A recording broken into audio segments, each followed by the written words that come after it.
Alright, MrSotko here, and welcome back to another Warcraft 3 replay cast. Today it's a 1v1 on Turtle Rock. It is a Warcraft 3 ArenaNet top replay between our yellow human player, EDIS, and down at the bottom we have our pink orc player, IQ 55, better known as Grubby. And we're going to speed this on up to the 8x mark. So all the buildings are completed, and all the heroes are out, all the good stuff starts to occur. Blademaster for the orc is not particularly surprising, and the heroes are out and about. Blademaster now moving on out. Most likely will go to the Goblin Merchant, buy a Circlet of Nobility, and kill the Ogre Magi. Sells his Scroll of Town Portal to afford that Circle of Nobility. Now going after the Ogre Magi with the help of one grunt. You're able to actually kill the Ogre Magi before your Blademaster dies, and will receive the item and then run away. Gets a Rune of the Watcher and let's see what item he got there. Claws of Attack +9 for our Blademaster. Very nice start, so a total of +11 damage. Archmage farming up the turtle camps outside of the main bases here. It gets the Slippers of Agility +3 and a Cloak of Shadows. Not the greatest items, but they do equate to gold, so why not buys a couple healing salves on the Blademaster. Now moving on out to the bottom side of the map, perhaps going after the other Goblin Merchant camp or one of these Ogre Warrior camps. And now the Archmage going up top here, perhaps going after the Ogre Warrior camp here. And only one of these ogres contains an item, so you will often see a Blademaster or somebody just go after one of the Ogre Warriors and grab the item and then move on. Blademaster farming the other Ogre Warrior camp down at the bottom. Archmage gets a Ring of Selling +2, basically ring of 62 gold. And so does our Blademaster, who will more than likely promptly sell that. And if this is perhaps the first time you are watching one of my replay casts of Warcraft 3, and you're wondering what I'm even talking about, does sell his Ring of Selling as well. I'm talking about the Ring of Protection +2, as 2 armor in Warcraft 3 is not that great. So most players will just immediately sell those rings, and then you're able to afford Boots of Speed or what have you. Scrolls of Regeneration, Clarity Potions, all that such. Blademaster going to go after the Peasant here and going to stop the Peasant just before the Arcane Vault. Only needed 4 more health to actually complete that, and so he does. And will sell his Ring of 62 gold as well. And now the grunts up top here, proxy farming those creeps for the Blademaster. And if you don't already know, if you only have one hero out of the map in Warcraft 3, and your units kill something all the way across the other side of the map, and your hero is all the way on the other side of the map, you will actually gain that experience. So that is what those grunts are doing up there. And Gloves of Haste for the Blademaster, a very, very nice item for a Blademaster. It just means you get more attacks off and more potential crits off. And now the grunts moving back down to the base here. Just gonna pop a healing salve on that one particular grunt, is exceptionally low. 3 ivory towers for the Archmage here. Now moving out towards Grubby's base, and we'll probably be popping these ivory towers in base. Gonna pick up a Fire Lord too, which is sort of an odd choice. Gonna spawn one of those lava spawns already, so that way by the time he gets to the base he'll be able to afford to the cooldown will be enough for another one. 4 grunts out of the field here, trying to surround this Archmage. Archmage having a hard time getting around there. And now the lava spawn inside the base, and a few militia, a bunch of footmen as well. Mostly the militia are here to help repair these scout towers. Grunts going directly after the scout towers here, going to take out one of them fairly quickly. Will he take out one of them? That is a question. No, he will not take it out, and he will have to bail back into his base and burrow those peons to... Blademaster now going after the Fire Lord. May actually take this Fire Lord out here. And so double action going on the screen here. And the Scout Tower's going up strong here. And Blademaster going to go in front of the Fire Lord. Nope, doesn't even need to. Kills the Fire Lord. Gains a good chunk of experience from that. Lava Spawn gets taken out very quickly there. Didn't really have a chance. All 4 grunts whacking away on it. One of the grunts falls there. Gives a little bit of experience to that Archmage. Footman going after the burrow here, causing all of these peons to repair. And mind you, if you don't actually kill the burrow, that's fine. Of course, that is optimal to destroy the burrow. But causing your opponent to repair like that takes a lot of money away from them, both lumber and gold, and also takes the lumber and gold away from the peasants that are actually not mining anymore and are instead repairing. So it does cost your opponent quite a bit to sustain the repair like that. And now the Tauren Chieftain out on the bout, another somewhat rare hero that you don't see too often. Tauren Chieftain, one of my favorite heroes in the game. Always loved and appreciated the Tauren Chieftain. And now the Footman will not last that much longer here. The tower is coming up. 4 guard towers and 2 more incoming. The Tauren Chieftain falls to the Archmage, giving that Archmage level 3. Archmage nearly dead at only about 110 health. There is a Demolisher out in the field here, a second Demolisher on the way. Fire Lord has been revived as it was only level 1, so it does not take that long. And now the Orc Burrow here in trouble.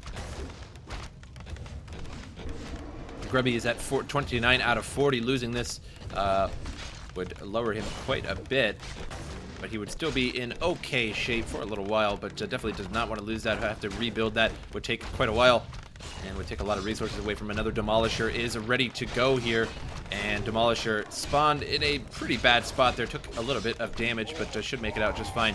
Peon there repairing it up, and that burrow still under siege here. Footman will fall there, gives a little bit more experience to that Blade Master. Not reviving the Tauren Chieftain. Perhaps he does not have the funds. He does have nearly 400 and nearly 300 wood, but not reviving him and using all of it to basically repair all of his burning structures right now. Only one peasant there trying to repair and failed to do so on that guard tower and taken AoE damage from these Demolishers. And hits that peasant there, shatters him into a bloody pulp.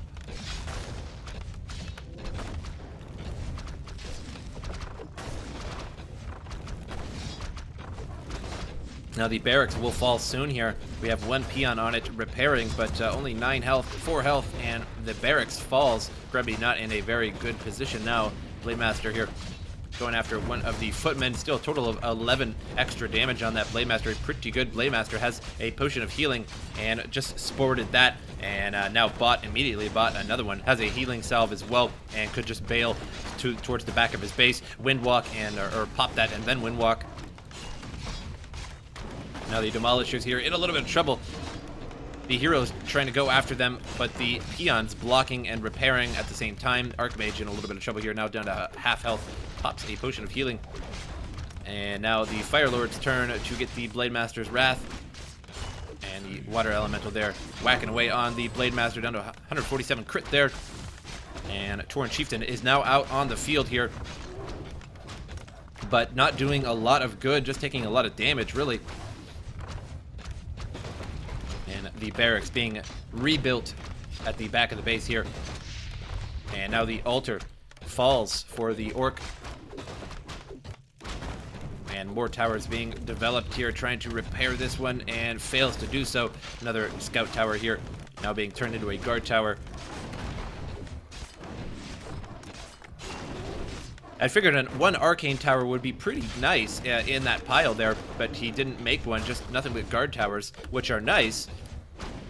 But the arcane tower has 100 more range than the guard tower. Also, totally destroys hero mana, which would help out with this Blade Master and to some extent this Tauren Chieftain. Now all the peasants here power repairing this scout tower and unable to keep it up. Was making an arcane tower in the front there by the looks of it. And the Fire Lord will fall again. Now a level 4 Blade Master. And although it does look like Grubby is in a really bad position, and he sort of is, the issue is that EDIS continues to come down with units and is feeding this Blade Master. Now a level 4 Blade Master, and once he gets level 5 and gets that level 3 crit, he will do tremendous amounts of damage and will be able to pretty much just plow right through the footmen that are being brought down here. And still Grubby farming pretty well here. All of the peons still mining gold.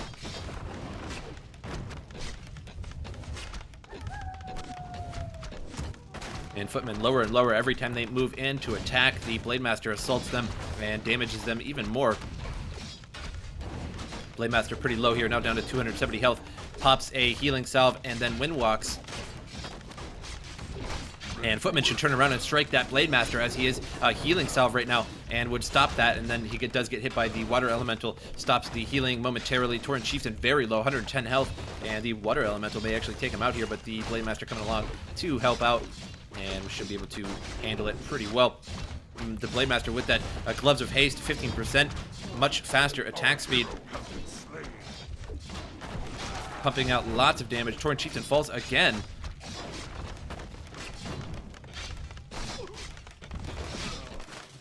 Now this time, no way to revive that. Torrent Chieftain does not have an altar to do so. Could go to the tavern to revive it, but that is quite expensive to do. Now Grubby on the back burner here. Now level 5 Blade Master, and now that he is level 5, should have level 3 crit, and will be doing huge amounts of damage.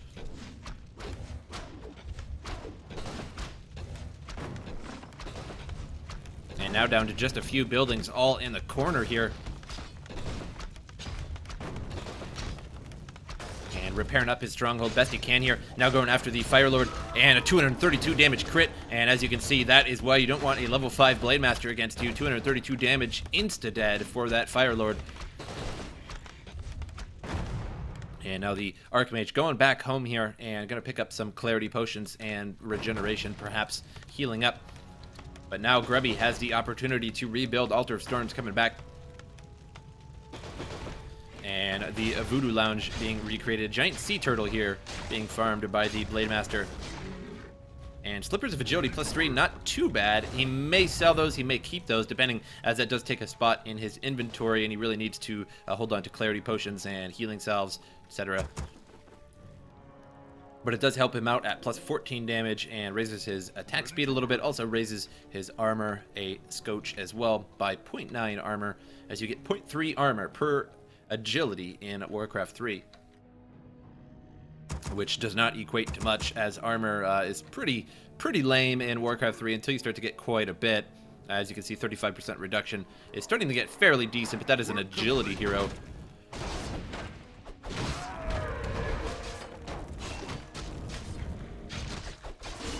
Water Elemental falls there to the Blade Master, gets himself a little bit of additional experience. And now going after the Fire Lord here, and 70 damage, Windwalk, 224 damage, crit, and the Fire Lord nearly falls, but looks like he transferred the Potion of Invulnerability, or already had it, not really sure. But either way, pops the Potion of Invulnerability and survives temporarily, but here comes the Blade Master now, and the Archmage will kill the Fire Lord himself. And there's something you don't see every day. You're actually killing your own hero, but it is a viable strategy. And now the Archmage in trouble here. And now the Blade Master slowed. Potion of Invulnerability. And it was kind of an unnecessary Potion of Invulnerability, but he did not have enough for another Windwalk, and he was going to be slowed, and was going to have a hard time getting out of there. So I suppose...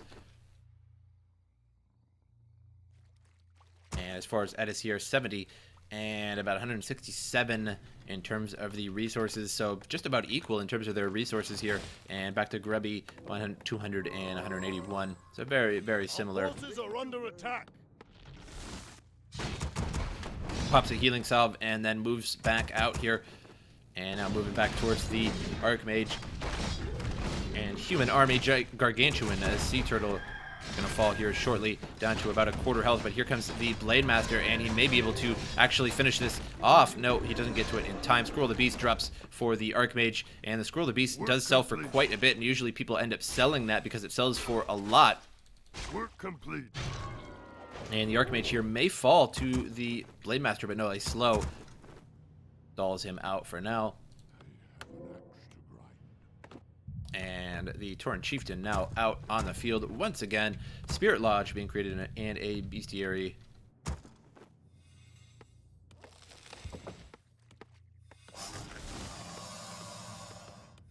Lava spawn out and about here, and moving across the map as a scout spawn. And now here comes the Blade Master trying to attack, and Dust of Appearance goes off and slows over and over, trying to get to this Blade Master here. And Blade Master in a little bit of trouble, down to half health now. And human player doing a good job of defending against this Blade Master. Better than most I have seen. And Torrent Chieftain up here gaining some experience for himself. And Blade Master at level 5, so will not gain experience from creeping. And again, as I said earlier, if you only have one hero on the map, you can proxy creep it. If you have two, it will not work that way. And the Torrent Chieftain will be the one gaining experience. And since the Blade Master is not near there, he will not gain experience nor take experience away. But you don't want to have a level 5 hero creeping with a lower level hero anyway, because the level 5 hero just absorbs experience but doesn't really gain any. If that makes any sense. Now the Auric going after the Ogre camp there, and Gargantuan Sea Turtle falls there. Potion of greater healing for that Fire Lord, and that is definitely needed. A manual of health on the ground as well, and that Fire Lord should definitely pick that up, because every bit of health on a Fire Lord or Archmage definitely matters. Research complete.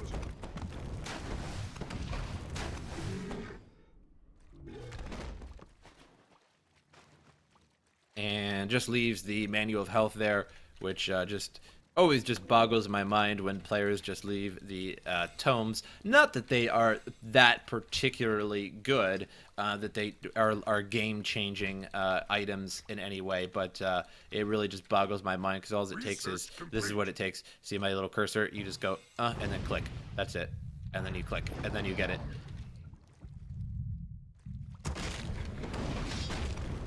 And if anybody would like me to demonstrate that clicking again, just let me know in the comments. Next replay cast, I will demonstrate clicking on how to pick up a tome again. It is just, you just click.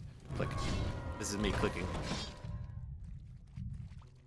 Because 50 health on a Fire Lord can make the difference, although the crit of the Blade Master is definitely more than 50 health. You could potentially survive.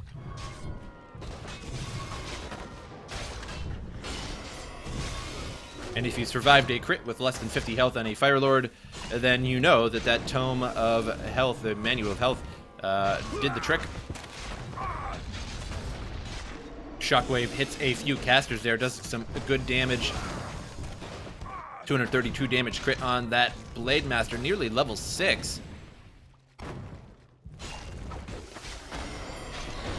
And now the Blade Master here in a little bit of trouble, 120 health, pops a potion of invulnerability. And forcing the human player back here. EDIS on the run and Grubby on the assault. Now 200 some health for the Blade Master. I'm surprised he did not get a Spirit Hunter there. The Torrent Chieftain going strong here, tanking quite a bit. And Blade Master just moving through the battlefield, windwalking and taking out various etc., if you will, whatever he can get a hold of.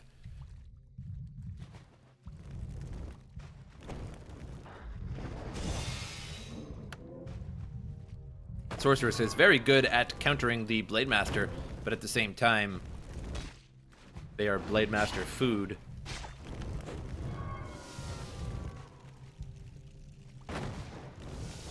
Ready to ride. Spellbreaker in trouble, gets away just fine for now.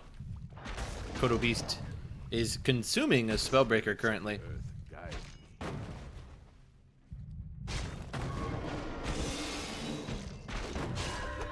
And Dust of Appearance goes off, revealing that Blade Master. Blade Master gonna get another Sorceress. And Blade Master running away here and gonna pick up the Manual of Health, and now his opponent has the Manual of Health. Grubby, not afraid to pick up a Manual of Health. And that is exactly why you pick up a tome, the absolute best possible example, because your opponent will eventually find that tome and be glad to pick it up. 50 extra health on a Blade Master, sure, why not? Could have been 50 extra health on the Fire Lord or the Archmage, but no longer so. Scroll of Regeneration goes off on the human army there, hitting all of those units. Work complete. Level 4 and a level 2 versus a level 6 and a level 4 Torrent Chieftain, and it just gave so much experience to the Orc army. when he was under attack the whole time, and all those footmen were just food for the Orc army. Now going after the Ogre Lord camp here for the human. The Gargantuan Sea Charger will fall first. We will check this out first. Tome of Intelligence +3, and a Wand of Mana Stealing, which is a questionable item. Sometimes it's good. Most players just end up selling that, as it does sell for quite a lot. A Crystal Ball for the human army, and another questionable item that is usually just sold. We're under attack!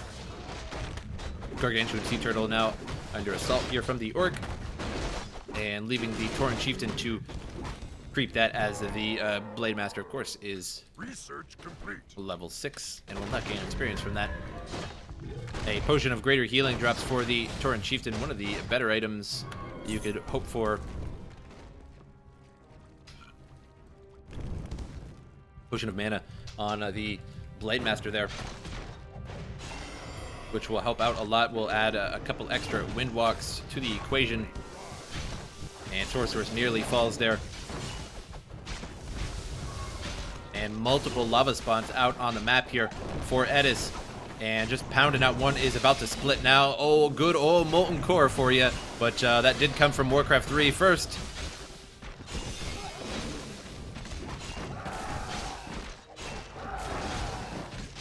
And a good battle going on here. A couple Demolishers in the back that are doing exceptional damage to the unarmored Priest and Sorceress.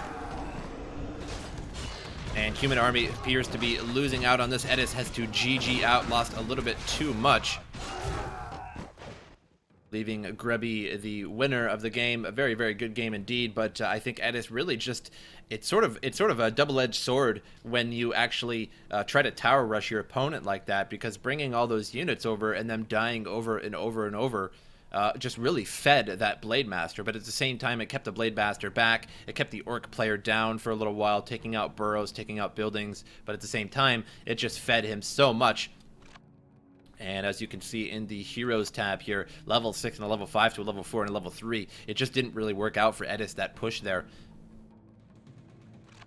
Especially not against such a good player as Grubby. But I hope you guys enjoyed this replay, and I will see you guys next time.